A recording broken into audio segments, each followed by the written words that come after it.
What's up, guys? So let's get right into it. Today we're going to be talking about CDL in trades, and CDL is one of those I wouldn't say easy, but one of those trades that doesn't require this and that to get certified in. Now, as you see the topic, 163 drivers at risk losing their CDL when licenses and downgrades start in November. Now, this was last year, y'all. Um, but keep in mind, the government came out with this whole system for the FMCSA to keep track of drivers who failed an alcohol or drug test. And keep in mind, y'all, that this was devastating. This took a lot of people out of the game, and unfortunately, I was one of those people. And to make it even more unfortunate, I was fresh out of school when I caught this DOT SAP violation, which really affected me. I really wanted to get out there, get on the road, get some experience. I done security pretty much all of my life. Got burnt out on that, even though I was employed by a few security companies, and I used to make over $5,000 to $6,000 a month. It just wasn't it where I was at anymore, and I was ready for a new career change. So that DOT SAP violation really affected me.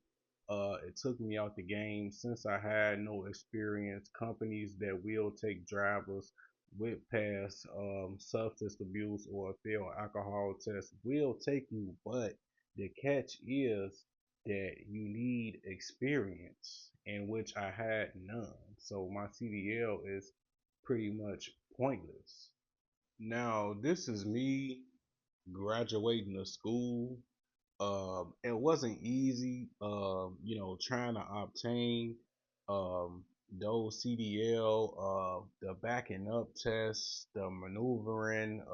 I did really great on form A, B, and C. I studied that every day at work. I knew it down to the T. The only thing that was a little bit of a challenge was the backing up and the maneuvering, which the instructor from the DMV cut me some slack because I did pretty awesome on that too. Now, what I'm about to get ready and say about CDL, if you know you smoke weed, this is not the career for you.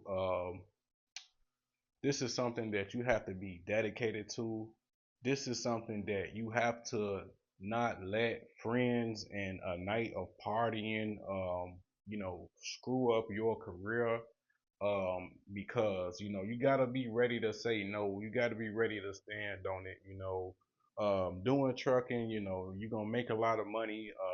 You can potentially start out making $50,000 a year, all the way up to $100,000 a year with some experience and some endorsements. So CDL is a very good career.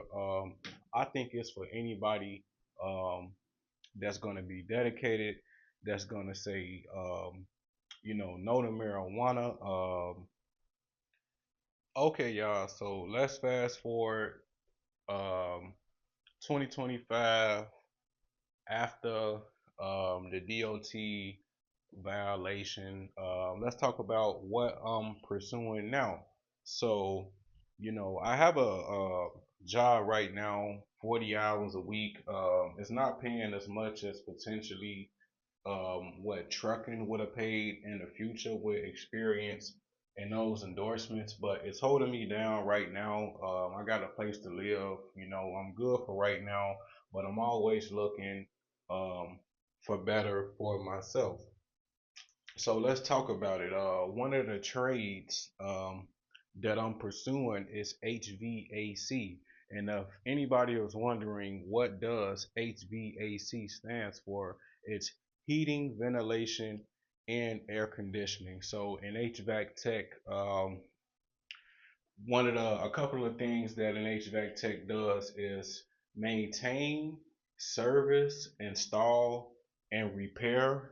Um, Gas furnaces. We're talking about residential. We're talking about commercial.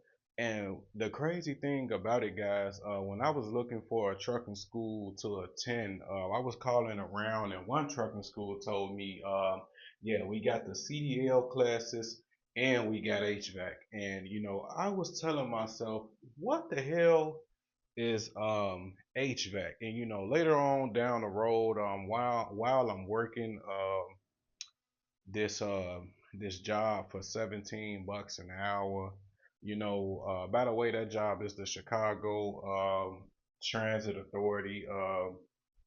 Yeah, they have trains and buses, but after losing out on my trucking job, I don't want anything to do with operating any sort of vehicle, and another thing I'm gonna say, and it's crazy, I'm really more excited about HVAC than I am when I attended CDL school. There's a variety of positions that you can take up with HVAC. You can be an installer, you can be a service tech, you can be a supervisor, you can be the lead installer, you can be the lead servicer. I just find it, so interesting being a technician. And I will say this: if you have a DOT SAP violation, it is not over. I feel like CDL is a trade,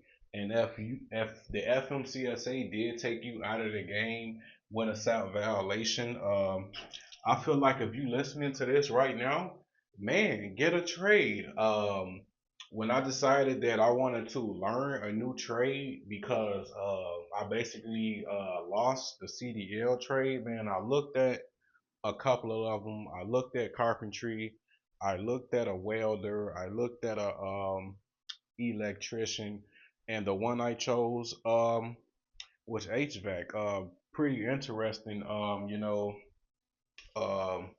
you know, they do drug tests, but they don't do random drug tests. And one of the things I like about the trades industry is, even if you were to drop dirty or whatever, you're not gonna get fired. They have programs for you to get clean, etc. And with HVAC, HVAC is really special to me. Even if a tech was to drop dirty, I've talked to other techs, and they said, your workers' comp claim wouldn't even get denied if you drop dirty, and you hurt yourself. So I think that anyone that held a CDL and caught a SAP violation should really be looking into the trades. Now, I didn't have a high school diploma when I got interested and found out about HVAC. I'm so confident in becoming a install technician and a service tech that I went back and got my high school diploma. Yes, when I pursued certification in commercial driving, I did not have a high school diploma. Um, I dropped out of school over 12 years ago. And guys, I'm really excited. HVAC is my world. HVAC is my thing. There's plenty of trades out there for one to pursue, but I think HVAC is the best for me. I teamed up with Penn Foster for my high school diploma. I'm actually graduating this summer. They're going to have a ceremony. People all around the world are going to be coming and celebrating their success of graduating high school. And after this, obtaining my high school diploma, I will be getting a associate's degree in applied science to enhance my HVAC career so I can move up in the trades.